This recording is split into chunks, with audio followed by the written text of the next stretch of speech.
Bentrovati anche oggi, indispensabili consigli della nostra nutrizionista, la dottoressa Giulia Pera. Dottoressa, bentrovata. Ciao Desiree, grazie. Ma che colazione abbiamo fatto oggi, dottoressa, con questa Buonissima. puntata? Buonissima.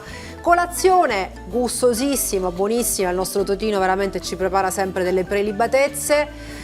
Però dobbiamo dire che magari trasgredire sì, però poi rientrare nel regime alimentare, dottoressa, giusto? Certo Desiree, innanzitutto partiamo dalla colazione, che è il pasto più importante di tutta la giornata. C'è un proverbio che ci dice che bisognerebbe mangiare una colazione da re, un pranzo da principe e una cena da mendicante, proprio perché ci fa capire quanto sia importante iniziare bene la giornata con la colazione. Bene, quindi proprio per questo concetto che lei ha espresso, trasgredire, se dobbiamo trasgredire con un dolce, come abbiamo fatto in questa puntata, è meglio farlo a colazione che non a pranzo o la sera, perché si ha più tempo per bruciare le calorie. È corretto dire così, dottoressa? Potrebbe essere una scelta sana, perché in effetti al mattino abbiamo bisogno di più calorie, quindi una colazione che apporta in media 15-20% delle calorie giornaliere potrebbe essere magari un po' più ricca, perché no, sia dolce che salata, l'importante sicuramente è farla, e anche se aggiungiamo qualche caloria in più potremmo in realtà smaltirla durante la giornata. Dottoressa, grazie, ci vediamo alla prossima Grazie puntata con sempre i suoi preziosi consigli.